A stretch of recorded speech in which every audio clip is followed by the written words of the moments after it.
پروردگار بحروں بر، پروردگار بحروں بر۔ اعوذ باللہ من الشیطان الرجیم، بسم اللہ الرحمن الرحیم۔ ان اللہ وملائکتہ یصلون علی النبی یا ایہا الذین آمنوا صلوا علیہ وسلموا تسلیما۔ اللہم صلی علی سیدنا و نبینا و شفیعنا و مولانا محمد وعلی آل محمد وبارک وسلم۔ محترم خواتین و حضرات، السلام علیکم۔ پیام صبح کے ساتھ ایک بار پھر حاضر میں ہوں آپ کا میزبان انیق احمد۔ آپ اور ہم جانتے ہیں کہ قرآن کریم کی ان آیات پر گفتگو ہو رہی ہے کہ جن آیات میں اللہ تعالیٰ کا نام موجود ہے، اللہ تعالیٰ کا اسم جلالہ موجود ہے، اللہ تعالیٰ کس کس انداز میں جمعی انسانیت کو جینے کا سلیقہ سکھا رہا ہے۔ خواتین و حضرات، آج کی جو آیات ہیں وہ سورہ آل عمران کی آیات 96 اور 97 ہیں۔ 96 اور 97 پر ہم اپنے معزز علماء سے بات کروائیں گے۔ بات کتنا اہم موضوع ہے۔ خواتین و حضرات، بات ہو رہی ہے انسانوں کے لیے پہلی عبادت گاہ کی۔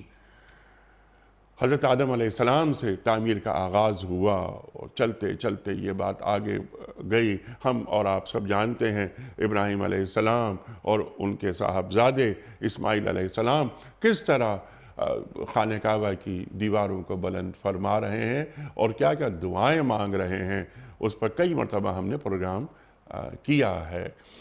ان آیات میں اللہ تعالیٰ کیا فرما رہا ہے کہ اللہ تعالیٰ نے اللہ تعالیٰ فرما رہا ہے کہ ہم نے انسانوں کے لیے پہلی عبادت گاہ تعمیر کی جو مکے میں ہے۔ بکہ کا لفظ یہاں آیا ہے، ہمارے معزز علماء اس پر بھی بات فرمائیں گے۔ اس کو خیر و برکت دی گئی۔ خیر اور برکت کسے کہتے ہیں اس پر بھی گفتگو ہوگی۔ تمام جہان والوں کے لیے مرکز ہدایت بنایا۔ یہاں پر ہم جاتے ہیں حج اور عمرے کے لیے تو اہل ایمان جاتے ہیں، لیکن یہاں پر للناس کا لفظ آیا ہے، تمام انسانوں کے لیے۔ تو کیا یہ پیغام بھی دیا جا رہا ہے کہ جن تک ابھی دین نہیں پہنچا ان تک دین پہنچانا بھی اے کلمہ گو تمہارا کام ہے، تاکہ سب اس جانب آئیں، اس مقام کی طرف آئیں جو کہ مرکز ہدایت ہے۔ مقام ابراہیم کا ذکر ہو رہا ہے اور وَمَن دَخَلَهُ كَانَ آمِنًا، جو داخل ہوا مامون ہو گیا، امن پا گیا۔ ذرا اس کو کھلوائیں گے اس بات کو کہ امن کیسے پایا جاتا ہے۔ بیت اللہ شریف میں داخل ہو کر من استطاع الیہ سبیلا، یہ اللہ کا حق ہے ہر صاحب استطاعت پر کہ وہ اگر اس کے پاس استطاعت ہے تو وہ آئے، حج کرے، اور اگر وہ نہیں کرتا تو اللہ تعالیٰ بھی غنی ہے۔ خواتین و حضرات، چند سوالات اٹھائیں گے۔ صاحب استطاعت اگر ایک خاتون ہے لیکن ان کے ساتھ محرم نہیں ہے، وہ کیسے حج کرے؟ یہ بھی ہمارے معزز علماء ہمیں تعلیم فرمائیں گے، حالات حاضرہ سے بھی جوڑیں گے۔ حج کے ذریعے مقام ابراہیم پر کھڑے ہو کر، بیت اللہ شریف میں کھڑے ہو کر ہمیں کون کون سی دعائیں مانگنی چاہیے، یہ بھی ہمارے علماء تعلیم کریں گے ہمیں۔ کراچی میں تشریف فرما ہے محترم علامہ سید رضی جعفر صاحب قبلہ۔ خواتین و حضرات، علامہ سید رضی جعفر صاحب قبلہ کون آپ سے واقف نہیں؟ ہمارے ملک کا انتہائی محبوب، انتہائی مقبول نام۔ ہمیشہ علامہ صاحب سے ہم سیکھتے ہیں۔ تشریف فرما ہے لاہور میں استاد الاساتذہ محترم ڈاکٹر سرفراز احمد آوان صاحب۔ تفسیر قرآن بالقرآن ڈاکٹر صاحب کا خاصہ ہم اور آپ سب جانتے ہیں۔ میں ڈاکٹر صاحب کی تعریف میں الفاظ ضائع کرنا نہیں چاہتا۔ جب ڈاکٹر صاحب بات کرتے ہیں ایک دنیا ٹھہر کر آپ کو سنتی ہے۔ ہمارے لیے اعزاز کی بات کہ ڈاکٹر صاحب ہمارے پروگرام میں تشریف فرما ہیں۔ قاری قرآن محترم قاری زین العابدین صاحب، سبحان اللہ سبحان اللہ، کیا لہن اللہ تعالیٰ نے آپ کو عطا فرمایا ہے۔ ہمارے ملک کا ایک اور اہم نام قاری صاحب گزارش کروں گا سورہ آل عمران آیات 96 اور 97 کی تلاوت سے آج کے پروگرام کا آغاز فرمائیے۔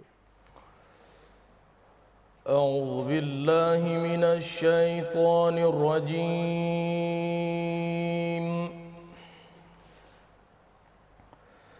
بسم اللہ الرحمن الرحیم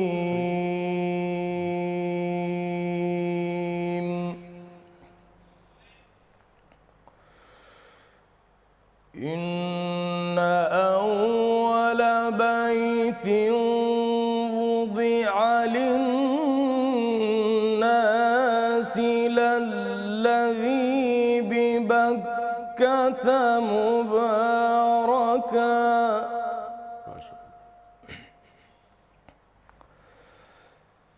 للذی ببکۃ مبارکا وہدی للعالمین۔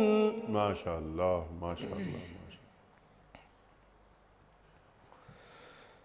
فیہ آیات بینات مقام ابراہیم ومن دخلہ کان آمنا۔ اللہ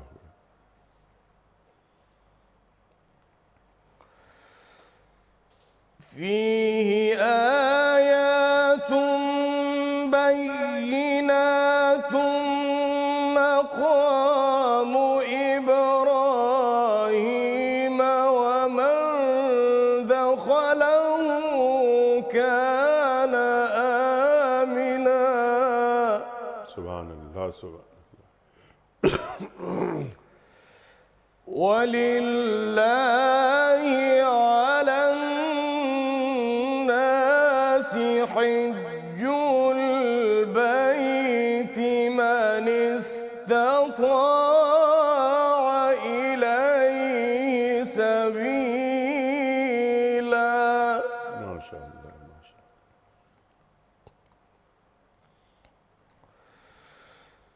وَلِلَّهِ عَلَى النَّاسِ حِجُّ الْبَيْتِ مَنِ اسْتَطَاعَ إِلَيْهِ سَبِيلًا۔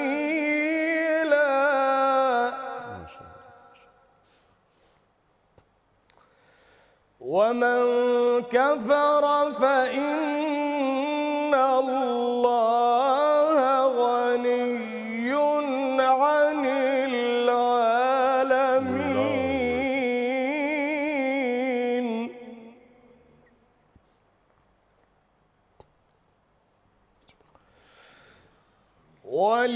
وَلِلَّهِ عَلَى النَّاسِ حِجُّ الْبَيْتِ مَنِ اسْتَطَاعَ إِلَيْهِ سَبِيلًا۔ اللہ اکبر وَمَنْ كَفَرَ فَإِنَّ اللَّهَ غَنِيٌّ عَنِ الْعَالَمِينَ۔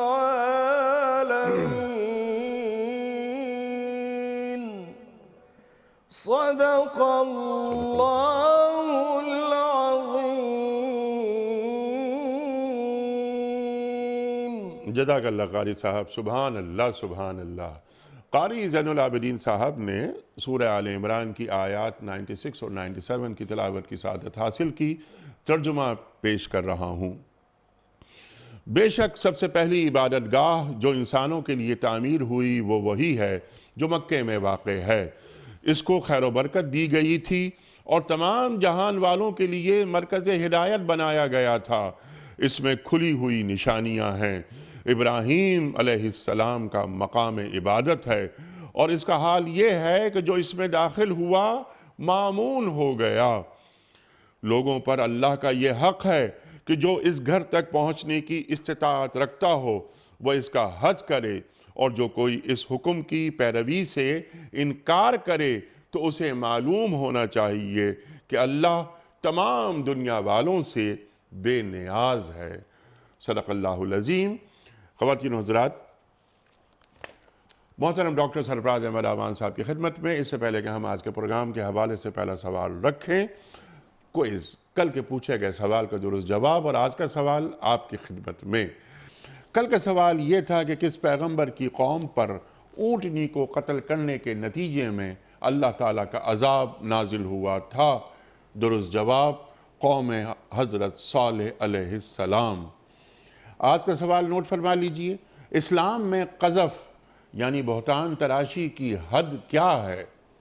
اسلام میں قذف یعنی بہتان تراشی کی حد کیا ہے؟ 80 کوڑے یا جلا وطنی یا ایک غلام آزاد کرنا؟ جو درست جواب آپ سمجھتے ہوں روانہ فرمائیے۔ ہمارے فون نمبرز ہیں 0092213452709، ہمارا دوسرا فون نمبر ہے 009221343000980، ہمارا ای میل ایڈریس ps@dunyatv.tv، ہمارا SMS کا نمبر 3031، اور ہمارا واٹس ایپ کا نمبر ہے 009232182509194۔ قبلہ ڈاکٹر صاحب ارشاد فرمائیے، اللہ تعالیٰ یہ سورہ آل عمران کی آیت نمبر 96 میں کیا فرما رہا ہے؟ ارشاد۔ الحمدللہ رب العالمین، اللہم صلی وسلم علی النبی الکریم وعلی آلہ وصحبہ اجمعین۔ اللہ تعالیٰ کی توفیق سے جو آیات آج سنی گئی ہیں اور پڑھی گئی ہیں، ان میں اللہ تبارک و تعالیٰ نے بیت اللہ کی عظمت اور حج کی فرضیت دو باتوں کا ذکر فرمایا ہے۔ پہلی آیت کریمہ میں، بلکہ دوسری آیت کے پہلے حصے میں بھی اللہ تعالیٰ نے خانہ کعبہ کی عظمت کا ذکر کرتے ہوئے ارشاد فرمایا، ان اول بیت وضع للناس۔ انیق صاحب، مدینہ منورہ کے یہود نبی اکرم صلی اللہ تعالیٰ علیہ وسلم کے سامنے مختلف اعتراضات کرتے رہتے تھے، پیش کرتے رہتے تھے۔ ایک موقع پر انہوں نے یہ اعتراض کیا کہ آپ کہتے ہیں کہ ہم ملت ابراہیمی کے پیروکار ہیں، تو بنی اسرائیل کے جو انبیاء علیہ السلام گزرے ہیں ان کا قبلہ تو بیت المقدس رہا ہے، جی ہاں، اور آپ نے رخ جو ہے وہ بیت اللہ کی طرف کر لیا ہے۔ تو اس کے جواب میں اللہ تبارک و تعالیٰ کی طرف سے یہ آیات اتری، جن میں اللہ تعالیٰ نے ارشاد فرمایا کہ ان اول بیت وضع للناس، سبحان اللہ، پہلا گھر جو سچی عبادت گاہ کے طور پر یا سچی عبادت کے طور پر عبادت گاہ کی حیثیت سے تعمیر ہوا ہے، وہ یہ خانہ کعبہ ہے۔ خانہ کعبہ کی تعمیر کے حوالے سے مورخین کی مختلف آراء ہیں۔ ایک رائے یہ ہے کہ خانہ کعبہ کی تعمیر 10 مرتبہ ہوئی ہے۔ پہلی مرتبہ فرشتوں نے تعمیر کیا، دوسری مرتبہ سیدنا آدم علیہ السلام نے تعمیر کیا، پھر حضرت شیس علیہ السلام نے تعمیر کیا، پھر سیدنا ابراہیم علیہ السلام نے تعمیر کیا، پھر قبیلہ جرہم نے 1 یا 2 مرتبہ تعمیر کیا، اور پھر نبی کریم علیہ الصلاۃ والتسلیمات کے داداؤں میں سے حضرت قصی ابن کلاب نے تعمیر کیا، اور پھر قریش مکہ نے تعمیر کیا، اور پھر حضرت عبداللہ بن زبیر رضی اللہ تعالیٰ عنہما نے غالباً 63-64 ہجری میں تعمیر کیا، اور پھر 73 ہجری میں عبد الملک بن مروان کے کہنے پر حجاج بن یوسف نے تعمیر کیا۔ بعد کے حکمرانوں نے یہ چاہا کہ اس کی تعمیر کو اس تعمیر پر لایا جائے جو نبی کریم علیہ الصلاۃ والتسلیمات نے جس کی پسندیدگی کا اظہار فرمایا تھا، اور جس کے مطابق حضرت عبداللہ بن زبیر نے بھی تعمیر کر دی تھی، لیکن امام مالک رحمہ اللہ نے روک دیا کہ اس طرح نہ ہو کہ ہر آنے والا حکمران اپنی برتری ثابت کرنے کے لیے خانہ کعبہ کی تعمیر شروع کرا دے اور یہ کھیل بن جائے لوگوں کے ہاں۔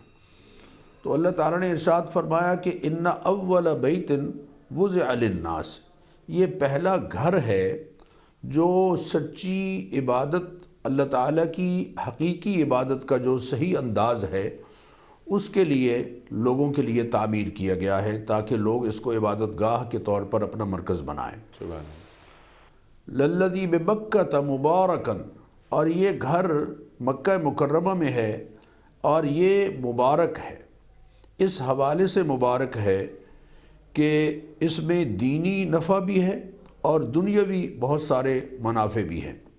دینی اعتبار سے یہ نفع ہے کہ یہاں الحمدللہ دنیا سے لوگ سمٹ کر حج کرنے کے لیے آتے ہیں، حج کی سعادت حاصل کرتے ہیں، خانہ کعبہ کا طواف کرتے ہیں اور صفا مروہ میں سعی کرتے ہیں، اور پھر حج کے علاوہ سارا سال عمرے کا سلسلہ جاری رہتا ہے۔ اور آپ جانتے ہیں کہ عمرے کے 2 ہی ارکان ہیں بنیادی اور 2 واجبات ہیں۔ ارکان میں احرام ہے اور حج خانہ کعبہ کا طواف ہے، اور جو واجبات ہیں ان میں سے سعی ہے اور حلق یا قصر کرانا ہے۔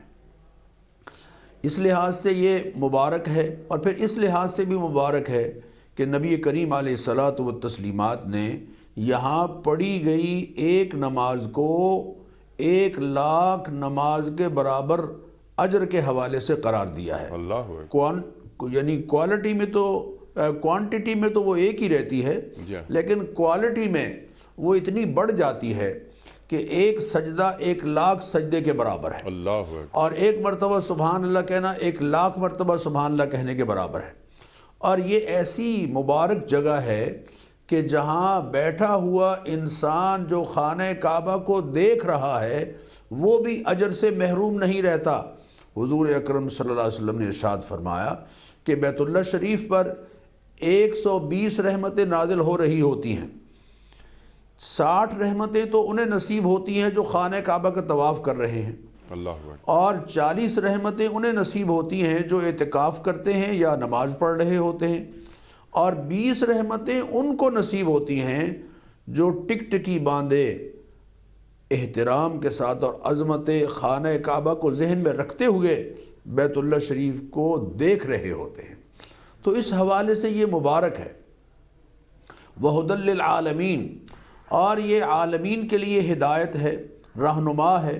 رہنما اس معنی میں بھی ہے کہ یہاں سے خیر مسلسل دنیا بھر کو رہنمائی کے طور پر میسر آ رہی ہے خطبات جمعہ کے سلسلے میں اور دوسرے ذرائع سے، اور دوسرے یہ کہ یہ دنیا بھر کے ان مسلمانوں کے لیے خاص عبادت کے رخ کو متعین کرنے کے لیے رہنما ہے۔ سبحان اللہ۔ کہ دنیا بھر کے مسلمان جب بھی نماز کے لیے کھڑے ہوتے ہیں تو وہ بیت اللہ شریف کی طرف رخ کر کے نماز پڑھتے ہیں، گویا یکجہتی اس کے ذریعے سے امت کو نصیب ہو رہی ہے۔ سبحان اللہ۔ یہاں میں یہ وضاحت ضروری سمجھتا ہوں کہ جو لوگ مسجد حرام کے اندر ہوتے ہیں، جو لوگ مسجد حرام کے اندر ہیں انیق صاحب، جو وہاں کھڑے ہیں، ان کے لیے تو عین کعبہ کی طرف رخ ضروری ہے۔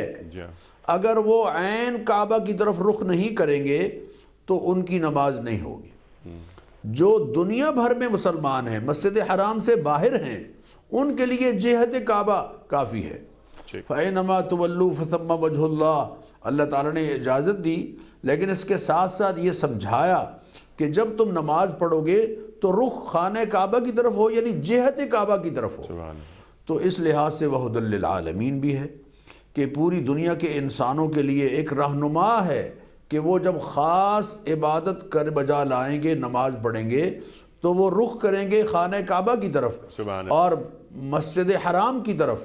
اور مسجد حرام ایک دنیا بھر میں واحد ایک مسجد ہے انیق صاحب کہ جس میں لوگ مشرق، مغرب، شمال، جنوب چاروں طرف رخ کر کے نماز پڑھ رہے ہیں۔ سبحان اللہ۔ اس لیے چاروں طرف سے خانہ کعبہ کی طرف رخ کر کے نماز پڑھ رہے ہیں، اور اس لیے کہ خانہ کعبہ کی عین کعبہ کی طرف ان کا رخ ضروری ہے۔ اور پھر فرمایا فیہ آیات بینات، اس میں بہت ساری نشانیاں ہیں۔ بہت ساری نشانیوں میں سے ایک بڑی نشانی مقام ابراہیم ہے۔ سیدنا ابراہیم علیہ السلام حضرت اسماعیل علیہ السلام کی معیت میں جب خانہ کعبہ کی تعمیر کر رہے تھے تو جس پتھر پر کھڑے ہو کر آپ نے تعمیر کی خانہ کعبہ کی، اللہ تعالیٰ نے اس پتھر کو یہ شرف بخشا کہ قیامت تک آنے والے انسانوں کے لیے وہ زیارت گاہ بن گیا، ایک زیارت کا مرکز بن گیا۔ اور آج بھی حکم یہ ہے کہ وَاتَّخِذُوا مِن مَّقَامِ إِبْرَاهِيمَ مُصَلًّى، کہ جب تم خانہ کعبہ میں جاؤ تو طواف کرنے کے بعد واجب الطواف کے طور پر جب تم نماز پڑھو گے تو مقام ابراہیم کو درمیان میں رکھ کر بیت اللہ کی طرف رخ کر کے نماز پڑھو۔ لیکن چونکہ اجتماع بہت زیادہ ہوتا ہے اور بہت رش ہوتا ہے، اس لیے رش کے موقع پر مسجد حرام کی حدود میں کہیں بھی یہ واجب الطواف ادا کریں گے تو وہ مقام ابراہیم پر ہی گویا نماز سمجھی جائے گی۔ وہاں بہت ساری نشانیوں میں سے ایک نشانی حجر اسود ہے، حجر اسود ہے اللہ تعالیٰ کی خاص نشانی، جس کو ایک حدیث میں فرمایا گیا کہ یہ اللہ کا دایاں ہاتھ ہے، اللہ اکبر، جو اس کو چوم لے گا یا اس کو استلام کرے گا، چوم اگر نہیں سکا اور رش کی وجہ سے اور لوگوں کو ایذا سے بچانے کی خاطر حجر اسود کو چوم نہیں سکا، دور سے اس نے استلام کیا، تو یہ حجر اسود اس کے حق میں کل قیامت کے دن گواہی دے گا۔ میزاب رحمت اللہ تعالیٰ کی نشانی میں سے ایک نشانی ہے، اور اب تو حتیم بھی اللہ تعالیٰ کی نشانی میں سے ایک نشانی ہے، اس لیے اللہ زمزم اللہ کی نشانیوں میں سے بڑی نشانی ہے بے شک، کہ مسلسل جاری ہے اور چل رہا ہے، اور دنیا بھر کے انسان مسلمان وہاں سے پانی حاصل کر رہے ہیں، لیکن الحمدللہ۔ ڈاکٹر صاحب اسی بات کو آگے بڑھاتے ہیں، اور نشانیوں کی بات آپ نے فرمائی، سبحان اللہ، حجر اسود، زمزم، صفا و مروہ، یہ سب اللہ کی نشانیاں ہیں، شاعر اللہ ہیں، اللہ اکبر۔ حضرت ارشاد فرمائیے، اِنَّ أَوَّلَ بَيْتٍ۔ انیق صاحب بہت ہی جامع پروگرام آپ مرتب فرماتے ہیں، اور آج کا پروگرام تو بہت ہی خاص پروگرام ہے کہ جہاں سے انسانی زندگی کا آغاز ہے، وہاں سے اس گھر کا آغاز ہے۔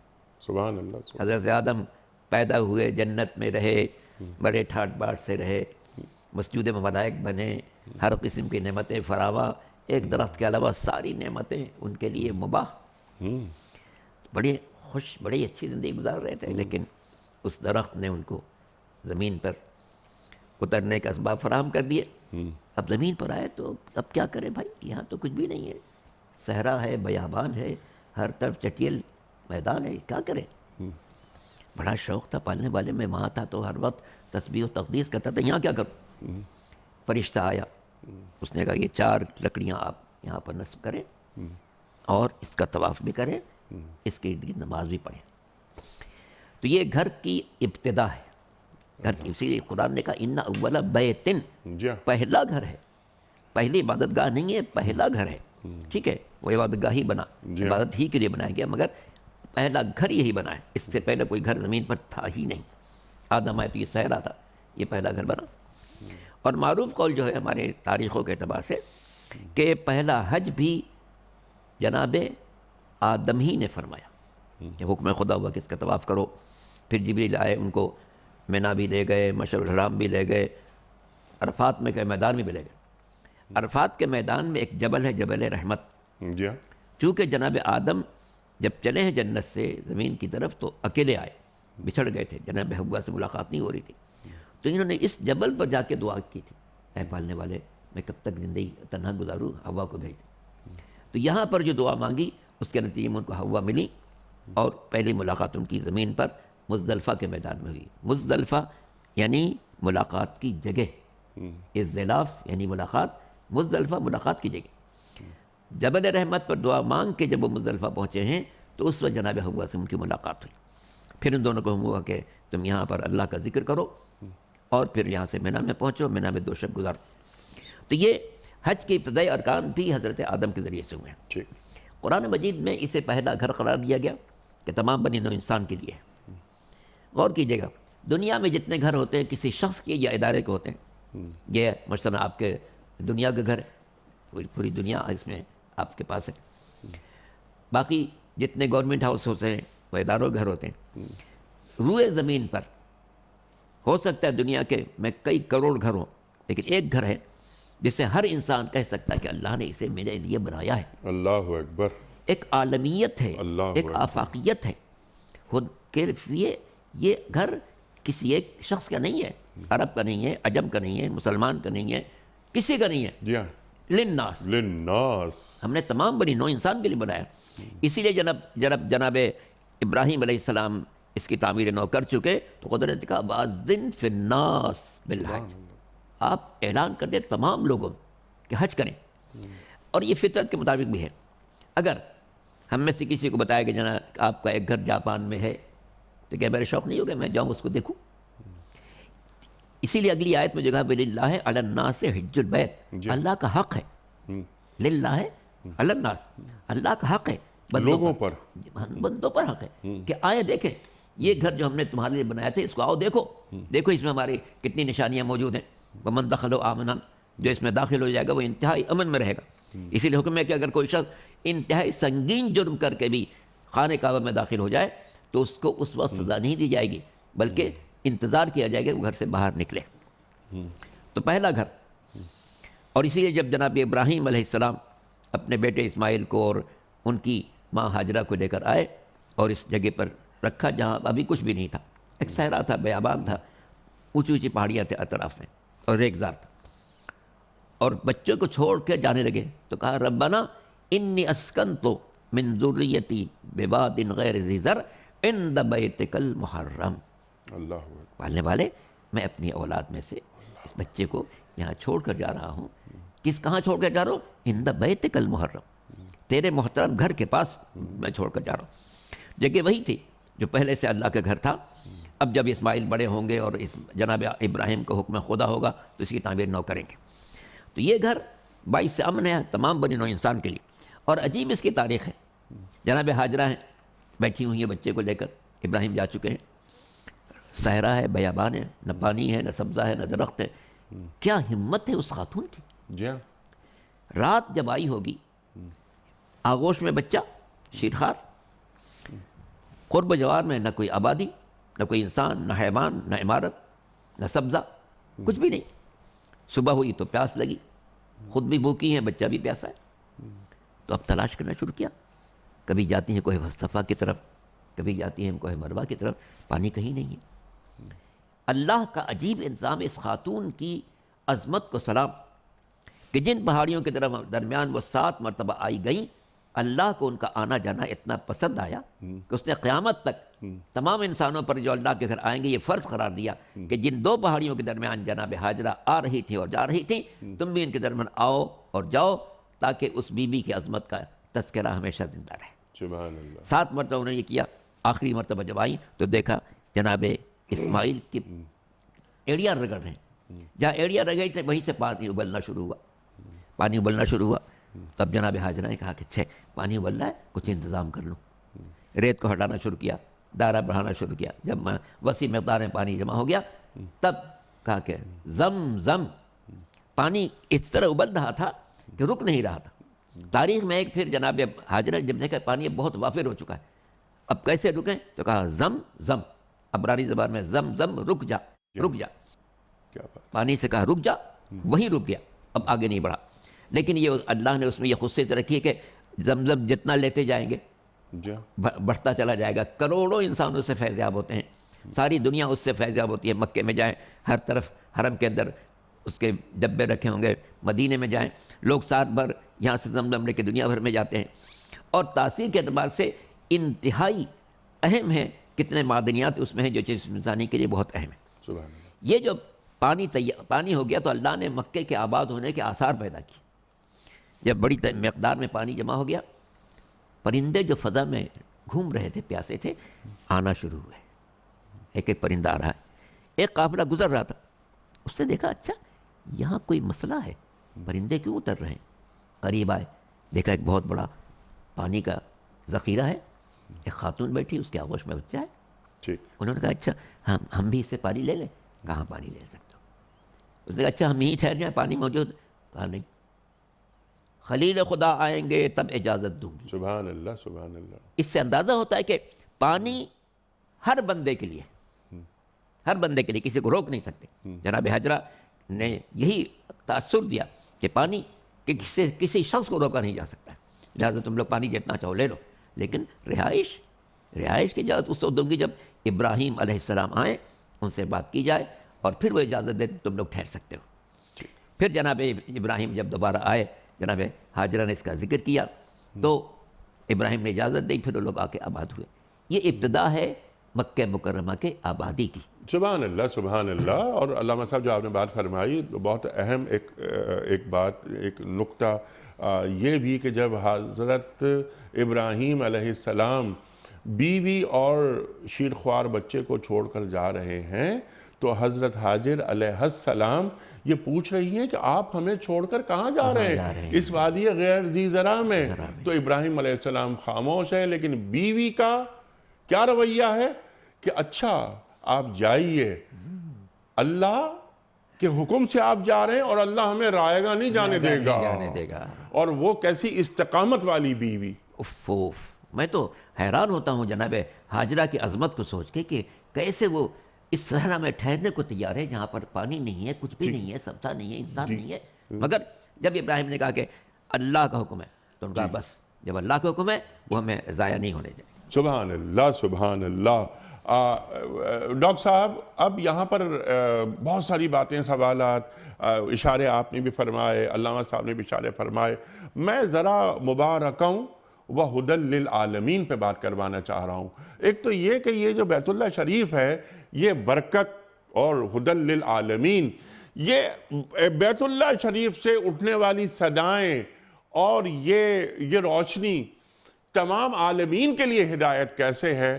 ذرا یہاں سے کچھ توحید کا، جیسے ایک توحید کا مرکز ہے بیت اللہ شریف، تو کیا کیا مل رہا ہے لوگوں کو؟ دیکھیے انیک صاحب، سیدنا ابراہیم علیہ السلام کو ہم یہ کہتے ہیں کہ وہ خانہ کعبہ کی تعمیر کرنے والے ہیں، جن کی تعمیر کا تذکرہ قرآن کریم میں اللہ تعالیٰ نے فرمایا ہے۔ تو سیدنا ابراہیم علیہ السلام جب خانہ کعبہ کو تعمیر کر چکے تو اللہ تعالیٰ سے جو انہوں نے دعا کی ہے وہ دعا قرآن کریم میں مذکور ہے، اور اس دعا میں انہوں نے اس ہستی کو اللہ سے مانگا ہے جو کائنات کے لیے رحمت للعالمین ہے۔ اس ہستی کو مانگا ہے کہ جن پر اترنے والا قرآن ذکر للعالمین ہے، ہدی للعالمین ہے۔ تو چونکہ خانہ کعبہ ایک ایسا مرکز بنا ہے، ایک ایسی درسگاہ ہے کہ جس کے لیے ایک مدرس مانگا جا رہا ہے، اور ایک ایسی عبادت گاہ ہے کہ جس کے لیے امام اور خطیب مانگا جا رہا ہے، اور وہ امام اور خطیب پوری نسل انسانی کے لیے رہنما ہے، رحمت للعالمین ہے، اس پر اترنے والی کتاب ہدی للعالمین ہے۔ تو اس حوالے سے یہ خانہ کعبہ ساری کائنات کے لیے ہدی للعالمین ثابت ہوا کہ یہاں سے وہ پیغام نسل انسانی کو ملا، پوری دنیا کو وہ پیغام ملا، اللہ تعالیٰ کی وحدانیت کا پیغام۔ سیدنا ابراہیم علیہ السلام موحد اعظم ہیں، اور انہوں نے یہ ساری دنیا کو سبق سکھایا ہے۔ اور انیک صاحب، جب حضرت ابراہیم علیہ السلام جا رہے ہیں، جیسے ابھی آپ ذکر فرما رہے تھے، حضرت ابراہیم علیہ السلام جب بیٹے اور بیوی کو چھوڑ کر جا رہے ہیں تو جب نگاہوں سے ان کا بیٹا اور ان کی بیوی اوجھل ہوئے تو اللہ تعالیٰ کے حضور میں جو دعا کی ہے، رب اجعل ھذا بلدا آمنا، اے پروردگار اس شہر کو اس جگہ کو امن والی جگہ بنا، یہاں شہر جو بسے وہ امن والا ہو، اور وارزق اہلہ من الثمرات، اور یہاں کے رہنے والوں کو وافر مقدار میں پھل عطا فرما۔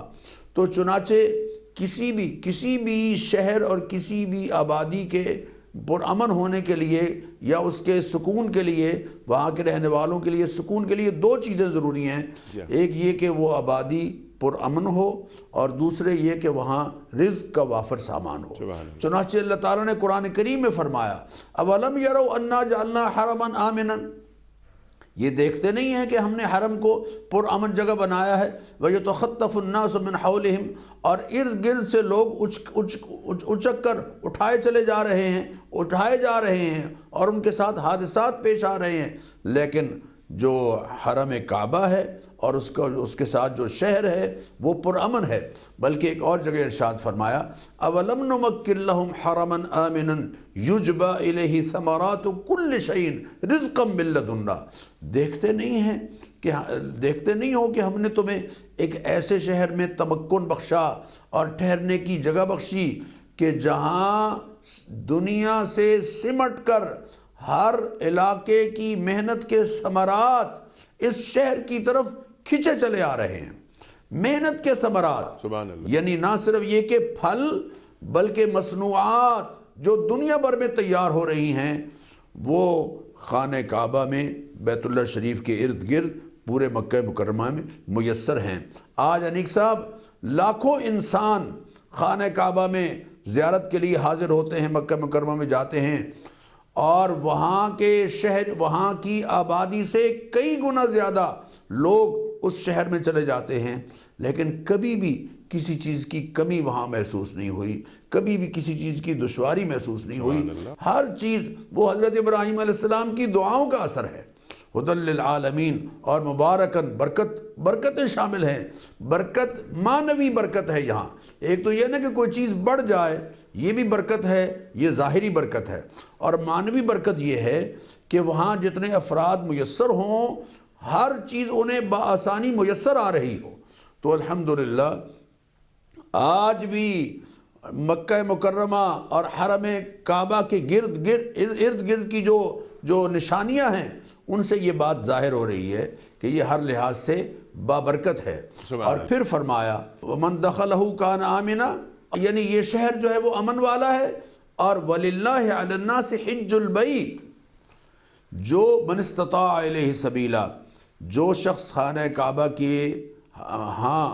کعبہ میں حاضری کی استطاعت رکھتا ہے، یعنی آنے جانے کے اخراجات رکھتا ہے، اور اس دوران اپنے اہل خانہ کے لیے اخراجات بھی اس کو میسر ہیں، اس کے لیے یہ ہے کہ وہ اس پر حج بیت اللہ کا فرض ہے۔ نبی اکرم صلی اللہ علیہ وسلم نے اسی بات کی وضاحت کرتے ہوئے ارشاد فرمایا کہ جو شخص زاد راہ کا مالک ہو اور راستہ اس کے لیے سازگار ہو، راستے میں کوئی دشواری اور ظاہری رکاوٹ نہ ہو، اور اس کو کوئی ایسی بیماری لاحق نہ ہو کہ جو اس کو حج کے لیے جانے سے روک رہی ہو، اس کے باوجود اگر وہ حج کی فرضیت کے باوجود حج ادا نہیں کرتا، فَلْيَمُتْ إِنْ شَاءَ يَهُودِيًّا أَوْ نَصْرَانِيًّا، تو پھر چاہے وہ یہودی ہو کے مرے یا نصرانی ہو کے مرے۔ وَمَنْ كَفَرَ، یہ اس جملے سے سیدنا عمر رضی اللہ تعالیٰ عنہ فرمایا کرتے تھے کہ جس پر حج فرض ہے اور وہ حج نہیں کر رہا، میرا جی چاہتا ہے کہ اس پر جزیہ لاگو کروں، اس لیے کہ حج کی فرضیت کے بعد پھر کوئی گنجائش نہیں رہتی کہ آدمی اس فرض کو ادا نہ کرے۔ آپ نے شروع میں انٹرو میں ایک بات کہی تھی کہ جو خاتون صاحب استطاعت ہے کیا وہ کیسے حج کرے گی؟ خاتون کے لیے محرم کا ہونا ضروری ہے۔ لا يحجن امرأة الا ومعها محرم، ہرگز حج پر کوئی عورت نہ جائے مگر یہ کہ اس کا محرم اس کے ساتھ ہو۔ تو لہذا عورت پر حج فرض ہوتا ہی تب ہے جب اس کے پاس جانے کی بھی استطاعت ہو اور ساتھ ہی محرم کے لیے بھی گنجائش استطاعت موجود ہو۔ جب دونوں کی استطاعت جمع ہوگی تو پھر عورت پر حج فرض ہوگا۔ وَلِلَّهِ عَلَى النَّاسِ حِجُّ الْبَيْتِ مَنِ اسْتَطَاعَ إِلَيْهِ سَبِيلًا، اور الحمدللہ ثم الحمدللہ کہ آج دنیا بھر سے لوگ حج کے لیے آ رہے ہیں، بلکہ ایک حدیث میں یہ بھی آیا کہ جو شخص 5 سال کے بعد بھی حج کے لیے نہیں آتا تو اللہ تعالیٰ فرماتے ہیں کہ کیسی بے وفائی ہے کہ نہیں آتے ہو یہاں۔ تو الحمدللہ ثم الحمدللہ کہ مسلمانوں کے ہاں حج کی فرضیت کی اہمیت موجود ہے، لیکن یہ الگ بات ہے کہ حج کے اثرات لوگوں کی زندگیوں میں کتنے آ رہے ہیں، حج کی برکات لوگوں کی زندگیوں میں کتنی آ رہی ہیں۔ اچھا ڈاکٹر صاحب، یہ آگے کی بات کہ اثرات نمازوں، روزوں، قربانیوں، حج، یہ سب باقی ہے، تو باقی نہیں ہے جو اقبال فرما رہے ہیں۔ لیکن جو آپ پہلی بات فرما رہے تھے، میں چاہتا تھا کہ ذرا مزید اس کو آپ ذرا تعلیم فرمائیے، تلقین فرمائیے کہ بہت سے لوگ جا رہے ہیں، حج کرنے، واقعی بڑا ایک جمع غفیر ہوتا ہے، لیکن ان لوگوں کے بارے میں دین کیا کہتا ہے ڈاکٹر صاحب؟ من استطاع الیہ سبیلا کے حوالے سے کہ استطاعت رکھتے ہیں لیکن ان کے ذہن کے کسی گوشے میں حج ادا کرنے کا خیال ہی نہیں آتا۔ بڑے محروم ہیں وہ لوگ۔ دیکھیے حضرت ابراہیم علیہ السلام نے جب خانہ کعبہ تعمیر کیا تو اللہ قرآن کریم میں فرما رہے ہیں وَإِذْ بَوَّأْنَا لِإِبْرَاهِيمَ مَكَانَ الْبَيْتِ أَلَّا تُشْرِكْ بِي شَيْئًا وَطَهِّرْ بَيْتِيَ لِلطَّائِفِينَ وَالْقَائِمِينَ وَالرُّكَّعِ السُّجُودِ۔ جب ہم نے ابراہیم علیہ السلام کو خانہ کعبہ کی تعمیر کے بعد یہ حکم دیا کہ ایک تو یہ کہ اللہ کے ساتھ شرک نہیں ہونا ہے، وَإِذْ بَوَّأْنَا لِإِبْرَاهِيمَ مَكَانَ الْبَيْتِ أَلَّا تُشْرِكْ بِي شَيْئًا، اللہ کے ساتھ شرک نہیں، اور دوسرے یہ کہ اس کو طواف کرنے والوں کے لیے، نماز پڑھنے والوں کے لیے صاف ستھرا کر دیجئے۔ نبی اکرم صلی اللہ علیہ وسلم نے اس بات کا تذکرہ فرمایا ہے کہ جو شخص صاحب استطاعت ہے، مالک ہے اخراجات کا، اور راستہ بھی سازگار ہے، اور اس کو کوئی مرض بھی ایسی لاحق نہیں ہے، اور کوئی حکمران بھی ایسا نہیں کہ جو اس کو روک رہا ہے حج پر جانے سے، اس کے باوجود اگر وہ حج نہیں کرتا تو فَلْيَمُتْ إِنْ شَاءَ يَهُودِيًّا وَنَصْرَانِيًّا۔ اسی لیے فرمایا وَمَنْ كَفَرَ فَإِنَّ اللَّهَ غَنِيٌّ عَنِ الْعَالَمِينَ، اگر تم نے کفر کیا یعنی اللہ کے حکم کی ناقدری کی اور اللہ کا حکم نہ مانا اور حج کے لیے نہیں گئے تو اللہ تعالیٰ تو بے پرواہ ہے، اس کو تو تمہارے اعمال کی ضرورت نہیں، اس کا اقتدار اور اس کی الوہیت تمہارے اعمال کی وجہ سے نہیں رکی ہوئی، اور دار و مدار تمہارے اعمال پر اس کا نہیں ہے، وہ تو غنی ہے، وہ تو بے پرواہ ہے، لیکن جو اس نے فرض کیا ہے اس کی ادائیگی تم پر لازم۔ سبحان اللہ، سبحان اللہ۔ اب ڈاکٹر صاحب جو بات فرما رہے تھے میں چاہ رہا ہوں کہ اس پر گفتگو آپ فرمائیں اور پروگرام کنکلوڈ فرمائیے، لیکن پھر اقبال یاد آتے ہیں، مکے نے دیا خاک جنیوا کو یہ پیغام، جمعیت اقوام کے جمعیت آدم۔ جمعیت اقوام نہیں، یہ نیشنلزم نہیں، یہ جمعیت آدم۔ تو یہ حج کی تاثیر، بیت اللہ سے ہم کیا لے کر آتے ہیں؟ کون سا پیغام مل رہا ہے ہمیں بیت اللہ شریف سے کہ ہم جائیں اور دنیا میں پھیلا دیں وہ پیغام؟ ارشاد۔ اللہ اکبر۔ یہ جو فقرہ ہے ہدن للعالمین، جی، اس میں ایک بات سمجھ میں آ رہی ہے، انسان دنیا کے کسی شہر میں جاتا ہے تو مختلف مقاصد ہو سکتے ہیں۔ لندن جا رہے ہیں، کوئی تجارت کے لیے جا رہا ہے، کوئی تعلیم کے لیے جا رہا ہے، کوئی علاج کے لیے جا رہا ہے، کوئی اپنے عزیز سے ملنے جا رہا ہے، کوئی سیر و تفریح کے لیے جا رہا ہے۔ اسی طرح دنیا کے جتنے شہروں میں لوگ جاتے ہیں مختلف مقاصد ہو سکتے ہیں، مگر جو شخص خانہ کعبہ جائے گا وہ صرف اللہ کے لیے جائے گا۔ سبحان اللہ۔ کہاں جا رہے بھائی؟ میں اللہ کے گھر جا رہا ہوں۔ یہ مشرق سے آ رہا ہو یا مغرب سے آ رہا ہو، سب کا ٹارگٹ ایک ہوگا، اور حج وحدت اسلامی اور وحدت انسانی کا غیر معمولی مظہر ہے۔ ٹھیک۔ جب انسان اپنی مرضی کا لباس اتارے، رب کی مرضی کا لباس پہنے، سبحان اللہ۔ سب ایک رنگ میں نظر آئے۔ وہی سفید لباس چین سے آنے والے کا، جاپان سے آنے والے کا، ملیشیا سے آنے والے کا، ترکی سے آنے والے کا، دنیا کسی ملک سے آنے والے کا، ایک لباس، ایک آواز، لبیک اللہم لبیک، پڑھنے والے میں حاضر ہوں، میں حاضر ہوں۔ یہاں اگر زبان کہہ رہی ہے اور دل نہیں کہہ رہا تو جیسا گیا ویسی واپس آئے گا۔ جی ہاں۔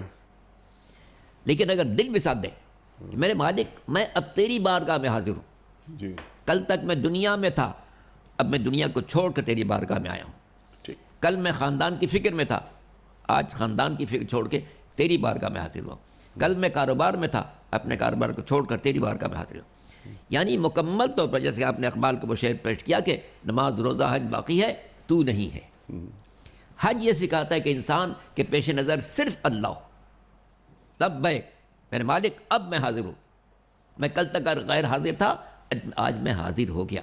اسی لیے احادیث موجود ہے کہ دیکھو جب تم زبان سے کہو لبیک تو تمہارا دل اتنا آمادہ ہو کہ ایسا نہ ہو کہ عرش سے آواز آئے کہ یہ لبیک قبول نہیں ہے۔ اللہ اکبر، اللہ اکبر۔ مکمل طور پر اپنے وجود کو میرے مالک، میری بصارت، میری سماعت، میرا نطق، میرا چلنا، میرا پھرنا، میرا سونا، میرا جاگنا، سب تیری رضا کے مطابق. سبحان اللہ. اِنَّ صَلَاتِي وَنُسُكِي وَمَحْيَايَ وَمَمَاتِي لِلَّهِ رَبِّ الْعَالَمِينَ. اور لبیک اگر میں کہتا ہوں تو میں پکار نہیں رہا بلکہ کسی پکار کا جواب دے رہا ہوں.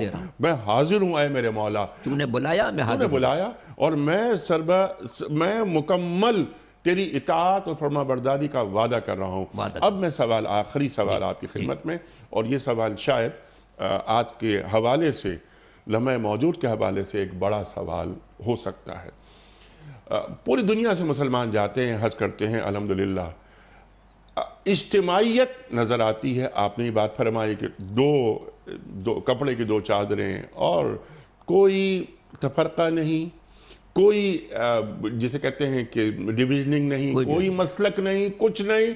جیسے آپ نے فرمایا کہ اللہ کے لیے، بس اللہ کے لیے. تو یہ بیت اللہ شریف یا روضہ رسول کریم صلی اللہ علیہ وآلہ وسلم، ہمارے حکمران وہاں کھڑے ہو کر اگر اپنے لیے پالیسی اگلے حج تک کی بنائیں اور اگلے سال پھر جمع ہوں کہ ہم نے کون سے اپنے گولز وہ اچیو کیے اور کہاں ناکام رہے، اس کا ایک جائزہ لیں. اپنی خوبیوں پہ بھی نگاہ رکھیں، اپنی خامیوں کو بھی، یہ خامیاں دور کیسے ہو سکتی ہیں. تو کیا یہ حج کا اجتماع اس کام کے لیے نہیں ہو سکتا؟ یقینی بات ہے. حج کا فلسفہ یہی ہے کہ انسان ایک جگہ جمع ہو، ایک آواز ہو، ایک ذہن ہو، ایک فکر ہو، یکجہتی کامل نظر آئے. اس کا پیغام انسان کو طواف میں بھی دیا جاتا ہے. طواف جب انسان کرے، اللہ کے گھر کے 7 چکر لگانا، تو اس وقت اس کے ذہن میں اگر یہ بات رہے کہ میرے مالک، آج میں تیرے گھر کے اطراف میں گھوم رہا ہوں، مجھے توفیق دے کہ میں ساری زندگی تیری مرضی کے ارد گرد گھومتا رہا. سبحان اللہ، سبحان اللہ. جب صفا مروہ کے درمیان سعی کرے تو دل میں ہو کہ پالنے والے، اس وقت میں ان 2 پہاڑیوں کے درمیان تیرے حکم کے مطابق کوشش کر رہا ہوں، سعی کر رہا ہوں. مجھے توفیق دے کہ میری آئندہ ہر سعی، میری آئندہ ہر کوشش، میری آئندہ ہر جد ہے تیری خاطر ہو، تیری راہ میں ہو، تاکہ میں یہاں سے جب جاؤں ایک بدلہ ہوا انسان جاؤں. سبحان اللہ. جو لوگ مجھے دیکھیں وہ صرف ہار نہ پہنائیں، کہیں کہ نہیں یہ واقعاً حج کر کے آ رہا ہے، یہ اللہ کے گھر سے آ رہا ہے، یہ بدلہ ہوا انسان آ رہا ہے. اس کی سیرت پہلے سے مختلف ہو چکی ہے، اس کا کردار پہلے سے مختلف ہو چکا ہے، اس کا انداز پہلے سے مختلف ہو چکا ہے، اس کی گفتگو پہلے سے مختلف ہو چکی ہے، اس کی جستجو پہلے سے مختلف ہو چکی ہے. یہ اس وقت ہوگا کہ جب ہم میدان عرفات ہو، منی ہو، مشعر ہو، ان مقامات پر ساری امت کو یہ درس دیا جائے. اور ہمارے حکمراں یہ جاتے ہیں صرف فیشن کے طور پر، چند جگہوں پر حاضری دیتے ہیں اور چلے آتے ہیں. کاش یہ سمجھے کہ حج کی معنویت کیا ہے، حج کا مقصد کیا ہے. موقع ملتا ہے کہ کم از کم 57 مسلم ممالک ہیں، ان کے سربراہان جمع ہوں، اپنے اپنے ملک کے لیے منصوبے سوچیں، غور کریں، باہمی تبادلہ خیال کریں، اور پھر اگلے سال دوبارہ جمع ہوں تو دیکھیں ہم نے ماضی میں جو کچھ سوچا تھا اس پر کتنا عمل کیا ہے. ماضی میں جتنی غلطیاں کی تھی ہم آئندہ غلطیاں نہیں کریں گے. اللہ کے گھر معافی مانگیں. جی، اللہ کے گھر معافی مانگیں، توبہ کریں اور عزم محکم کریں کہ جو کوتاہیاں مجھ سے اس سال ہوئی ہیں آئندہ نہیں ہوں گی، تاکہ جب حج سے آئیں تو کچھ لے کر آئیں. اور حکمران جب وہاں موجود ہوں، OIC کے سربراہان 57-58 ممالک کے سربراہ موجود ہیں وہاں، وہ پورا لاہ عمل بنائیں، باہمی تجارت کو فروغ دیں، اپنے لیے ایک کرنسی بنائیں، اور اپنے اختلافات کو ختم کریں، اختلافات کو جڑ سے مٹا دیں. اور کیا یہ ضروری ہے کہ مسلمان ممالک اپنی تجارت US ڈالر میں کریں؟ کوئی ضروری نہیں ہے. اپنی کرنسی ہونی چاہیے، اپنی تجارت ہونی چاہیے. اور جو اہل ثروت ممالک ہیں ان کی بھی کچھ ذمہ داریاں ہیں، جو بیت اللہ شریف میں کھڑے ہو کر اجتماعی طور پر، حج کس کا نام ہے؟ اجتماعیت کا نام ہے. آپ دیکھیں یورپ نے ایک کرنسی کر لی، ٹھیک، ہم کیوں نہیں کر سکتے؟ اور اجتماعی سوچ آنی چاہیے، امت میں تفرقہ نہیں ہونا چاہیے. علامہ صاحب، میں آپ کا بڑا شکر گزار، آپ تشریف لائے. ڈاکٹر صاحب، میں بڑا ممنون آپ تشریف لائے.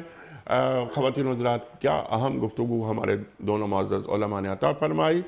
یہ جو عبادت گاہ ہے، پہلی عبادت گاہ انسانوں کے لیے بیت اللہ شریف، یہ مکہ میں واقع ہے، یہ کیا ہے؟ یہ برکتوں کی جگہ ہے، یہ ہدی للناس ہے، یہ ہدی للعالمین ہے۔ اللہ اکبر، من دخلہ کان آمنا، اللہ اکبر، کیسی کیسی باتیں، کیا اہم باتیں، اور قرآن کریم کی یہ آیات ہیں، قرآن کریم جو تا قیامت ذہن انسانی کی امامت کرتا رہے گا۔